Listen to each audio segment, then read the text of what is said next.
مگر ان 7 سالوں میں مجھ سے کوئی رابطہ تو کر سکتے تھے، یا پھر شاید میری غلطی معافی کے لائق بھی نہ تھی۔ تصور میں ابھرتے اس کے چہرے سے وہ شکوہ کر رہی تھی۔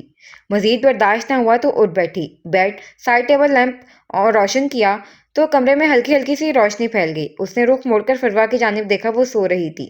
وہ آہستگی سے اٹھی اور قدم قدم چلتی کمرے سے باہر نکل آئی۔ چہرے پر مسردگی چھائی تھی۔ باہر نکل کر اس نے اسی آہستگی کے ساتھ دروازہ بند کیا اور آگے کی جانب قدم بڑھائے، اور راہداری میں روشنی بہت کم تھی۔ اس نے نگاہ اٹھا کر سامنے دیکھا جہاں 2 کمرے تھے، ایک تسمینہ کا اسٹوڈیو تھا اور ساتھ والا کمرہ۔ ارادہ وہاں جانے کا بالکل نہ تھا، مگر پھر بے اختیار ہی قدم اس جانب چل پڑے۔ ہاتھ بڑھا کر اس نے ڈور نوب گھمایا تو دروازہ کھلتا چلا گیا۔ وہ اندر داخل ہوئی، ساتھ والی دیوار پر لگے سوئچ بورڈ پر ہاتھ مارا تو کمرہ روشن ہو گیا۔ ایک منظر سا تھا جو سامنے آیا تھا۔ خواب کسی کیفیت میں چلتے ہوئے وہ آگے آئی، ایک نگاہ گھما کر پورے کمرے کا جائزہ لیا۔ نظر بے اختیار ہی رائٹنگ ٹیبل پر پڑی ایک فوٹو فریم پر ٹھہری تھی۔ وہ چھوٹے چھوٹے قدم اٹھاتے اس کے قریب آئی اور رائٹنگ ٹیبل کی چیئر گھسیٹ کر بیٹھ گئی۔ دونوں ہاتھوں کو ٹیبل پر رکھ کر اسے چہرہ ان پر ٹکا دیا۔ نظریں اس تصویر پر جمی تھی جو اس وقت چہرے کے ٹھیک سامنے تھی۔ بائیں آنکھ سے ایک آنسو نکل کر چہرے پر بہتا چلا گیا۔ کچھ دیر تک وہ خاموشی سے اس تصویر کو دیکھتی رہی، پھر کھوئے کھوئے سے انداز میں کہنا شروع کیا۔ فروا مجھ سے کہہ رہی تھی کہ میں آپ کو مس کر رہی ہوں۔ میں اسے کیسے بتاؤں کہ میں آپ کو یاد نہیں کر رہی تھی، کیونکہ آپ تو مجھے کبھی بھولے ہی نہیں ہیں۔ اذیت کا شدید احساس اس کے پورے وجود میں سرایت کرنے لگا۔ 7 سال وہ اس گھر سے دور رہی تھی، صرف اس ایک لمحے کی وجہ سے جو آج آن پہنچا تھا۔ کیا میری غلطی اتنی بڑی تھی کہ آپ نے مجھ سے یوں رخ موڑ لیا؟ ان 7 سالوں میں ایک بار بھی مجھ سے رابطہ کرنے کی کوشش نہیں کی، اور ناراضگی کی ایک وجہ تو میرے پاس بھی ہے، مگر میں تو آپ سے ناراض نہیں ہو پائی۔ آپ نے ایسا کیسے کر لیا؟ تصویر میں نظر آتے اس کے چہرے کو دیکھ کر وہ کہے جا رہی تھی، ایسے جیسے وہ اس کے سامنے ہو، ایسے جیسے وہ اس کی باتیں سن رہا ہو۔ آپ نے مجھے یاد نہیں رکھا عابس، حالانکہ آپ نے مجھ سے وعدہ کیا تھا کہ مجھے کبھی نہیں بھولیں گے۔ تو پھر آج میں بھی ایک وعدہ کرتی ہوں کہ آپ سے تب تک بات نہیں کروں گی جب تک آپ خود مجھ سے رابطہ کرنے کی کوشش نہیں کر لیتے۔ مستقبل کے حالات سے بے خبر آج اس نے خود سے ایک وعدہ لیا تھا، مگر کون جانے کہ وہ اپنے اس وعدے پر قائم رہ بھی پائے گی یا نہیں۔ تھک ہار کر اس نے گردن کرسی کی پشت سے ٹکا کر آنکھیں موند لیں۔ ذہن میں اب بھی اسی ایک شخص کا چہرہ گردش کر رہا تھا۔ بے اختیار اس نے آنکھیں کھولیں تو آس پاس کا منظر بدلنے لگا، اور وہ ایک بار پھر ماضی کی یادوں میں کھوتی چلی گئی۔ آپ کتنی خوبصورت کیلیگرافی بناتی ہیں خالہ جان!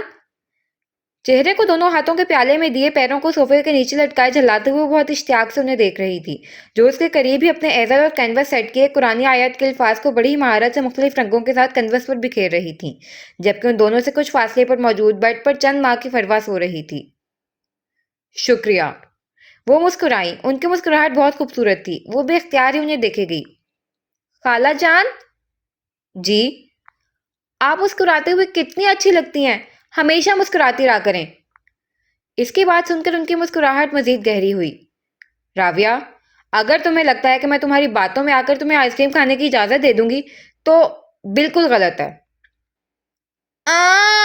راویہ کا منہ کھل گیا۔ آپ کو کیسے پتہ لگا میں کیا کہنے لگی تھی؟ وہ شدید حیرت سے انہیں دیکھنے لگی۔ ابھی جب تھوڑی دیر پہلے تم سمرین سے آئس کریم کے لیے ضد کر رہی تھی تو شاید میں وہیں موجود تھی۔ وہ ہنوز مسکرا رہی تھی۔ خالہ جان پلیز، بس لاسٹ ٹائم، اس کے بعد نہیں مانگوں گی۔ ممانی جان بھی میری بات نہیں سن رہی ہیں، پلیز پلیز پلیز۔ وہ منت پر اتر آئی تھی۔ نو راویہ، تم صبح سے 5 بار آئس کریم کھا چکی ہو۔ زیادہ آئس کریم کھانے سے تمہاری طبیعت خراب ہو سکتی ہے۔ نہیں ہوتی طبیعت خراب، پلیز نا خالہ جان۔ وہ صوفے سے اٹھ کر اب ان کے ٹھیک سامنے آ کھڑی ہوئی تھی۔ بالکل بھی نہیں راویہ، اور اب اگر تم نے ضد کی تو میں صنم کو فون کر کے تمہاری شکایت کروں گی۔ انہوں نے تنبیہ کی۔ آپ ممی سے میری شکایت کریں گی؟ اسے جیسے شوق لگا تھا۔ جی بالکل، اگر تم میری بات نہیں مانو گی تو میں صنم کو ضرور فون کروں گی۔ اس کے تاثرات دیکھ کر اچانک آتی اپنی مسکراہٹ کو ضبط کرتی وہ بولی۔ ٹھیک ہے خالہ جان۔ مزید بحث کا ارادہ ترک کر کے وہ باہر چلی آئی۔ اس کے اتنی جلدی مان جانے پر تسمینہ نے ایک نظر حیرت سے اس کی پشت کو ضرور دیکھا تھا۔ تھوڑی ہی دیر بعد وہ کچن میں موجود تھی، فریج کے ٹھیک سامنے کھڑے ہو کر دائیں ہاتھ کی شہادت کی انگلی کو گال پر رکھے، آنکھوں کو پرسوچ انداز میں چھوٹا کیے وہ فریج کو ایسے دیکھ رہی تھی جیسے اس کی لمبائی کا اندازہ لگا رہی ہو۔ پھر ایک خیال کے ذہن میں آتے ہی اس نے یہاں وہاں نگاہ دوڑا کر کچھ تلاش کرنا چاہا جس پر چڑھ کر وہ بآسانی آئس کریم نکال سکے۔ اس کی نظر کچھ فاصلے پر رکھے اسٹول پر پڑی اور اگلے ہی پل اس نے آگے بڑھ کر اسٹول کو فریج تک گھسیٹا اور ایک لمحہ بھی ضائع کیے بغیر اس پر چڑھ گئی۔ آئس کریم کے لیے تو میں اپنی جان بھی دے سکتی ہوں، اسٹول پر چڑھنا تو بہت معمولی سی بات ہے۔ ساتھ ہی ساتھ وہ بڑبڑائی تھی۔ ابھی اس نے فریزر کھول کر آئس کریم نکالی ہی تھی کہ اس کا بیلنس آؤٹ ہوا اور وہ دھڑام سے نیچے آئی۔ اگلے ہی لمحے اس کی چیخ پورے گھر میں گونجی تھی۔ یا اللہ خیر، کیا ہو گیا؟ سمرین اور تسمینہ اس کی آواز سنتے ہی بھاگی بھاگی کچن میں آئی تھیں۔ ان دونوں نے ایک نظر اسے دیکھا اور ایک نظر اسے کچھ فاصلے پر گرے آئس کریم کون کو، اور لمحہ لگا تھا انہیں صورتحال کو سمجھنے میں۔ راویہ نے ایک چور نظر ان دونوں پر ڈالی۔ تب تک عابس اور احتشام بھی وہاں پہنچ چکے تھے اور اسے یوں زمین پر گرا دیکھ کر بے اختیاری دونوں کے قہقہے بلند ہوئے۔ ان دونوں کو گرانے والی آج خود زمین پر گری ہوئی تھی اور اس کی اس بے بسی پر ان دونوں کے لیے ہنسی روکنا مشکل ہو رہا تھا۔ سمرین اور تسمینہ کے بگڑے تیور دیکھ کر اس کے دماغ نے تیزی سے کام کرنا شروع کیا اور اگلے ہی لمحے وہ موٹے موٹے آنسوؤں کے ساتھ رو رہی تھی۔ اسے چوٹ نہیں آئی تھی کیونکہ اسٹول کی اونچائی بہت زیادہ نہ تھی، مگر یہ بات وہ خود جانتی تھی، سامنے کھڑے لوگ نہیں، اور ڈرامے بازی میں تو ویسے بھی اس کا کوئی ثانی نہ تھا۔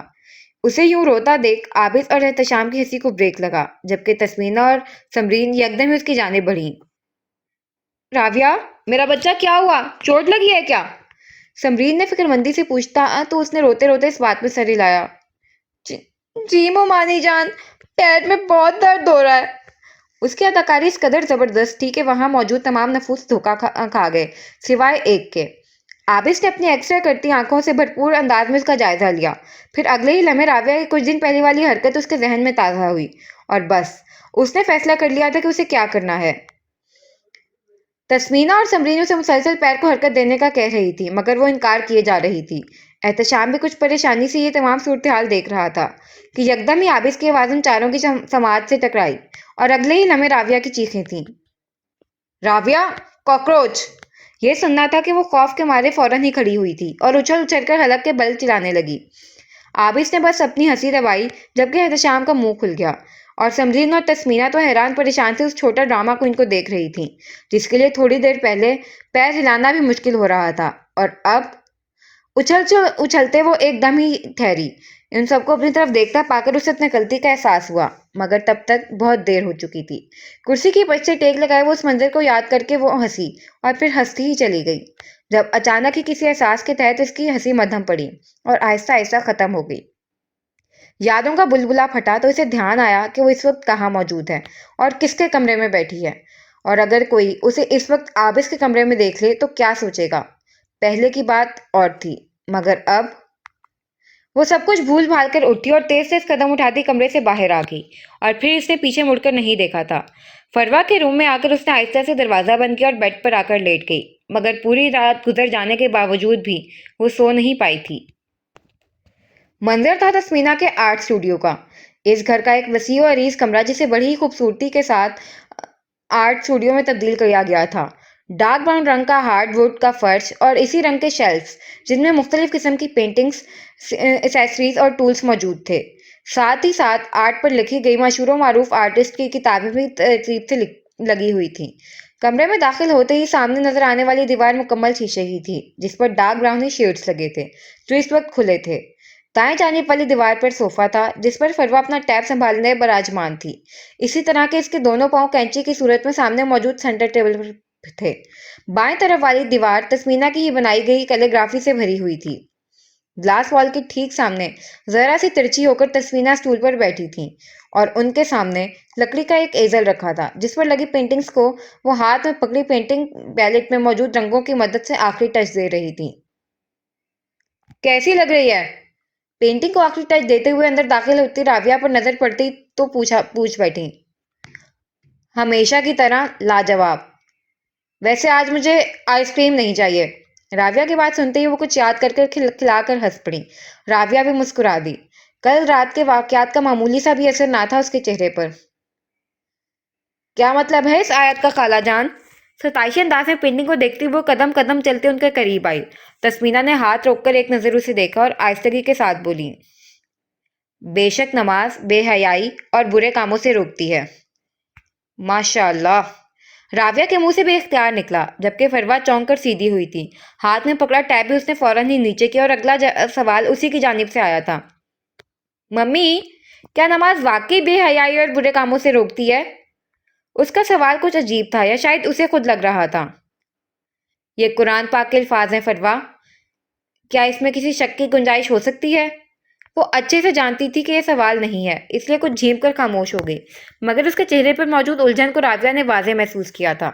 لیکن وہ اچھے سے جانتی تھی کہ فروا کو کوئی بھی پریشانی ہو وہ اسے ضرور ڈسکس کرے گی، اس لیے فی الوقت وہ خاموش ہو گئی۔ خالہ جان، آرٹ گیلری کے لیے کب نکلنا ہے؟ راویہ نے وہ سوال پوچھا جس کے لیے وہ یہاں آئی تھی۔ بس یہ ختم ہو جائے پھر نکلتے ہیں۔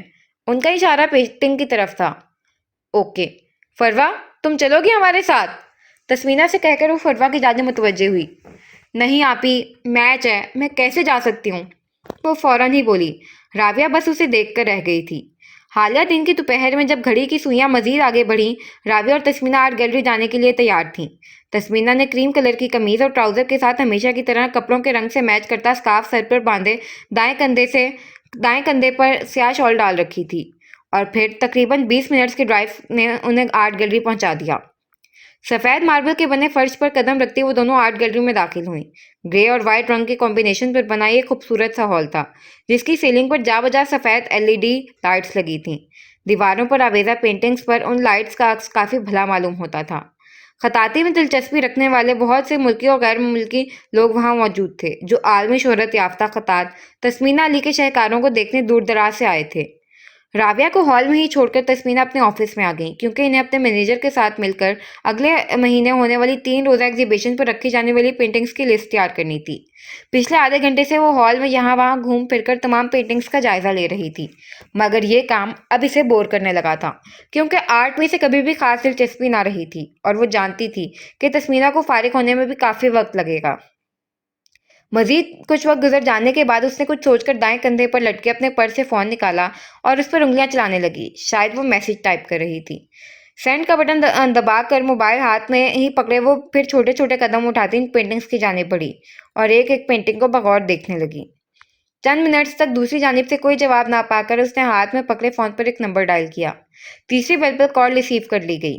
تقریباً 30 سیکنڈ کال پر بات کرنے کے بعد اس نے موبائل کی اسکرین بجھا کر موبائل پھر سے پرس میں ڈالا اور ایک بار پھر ان پینٹنگز کی جانب متوجہ ہو گئی۔ 15 منٹ مزید گزرے تھے۔ وہ اب بھی انہیں پینٹنگز کو دیکھ رہی تھی جب اس کی نظر ہر پینٹنگ کے نیچے کی جانب کونے میں لکھے تسمینہ کے نام پر ٹھہری۔ ایک دھماکہ سا ہوا تھا اس کے ذہن میں۔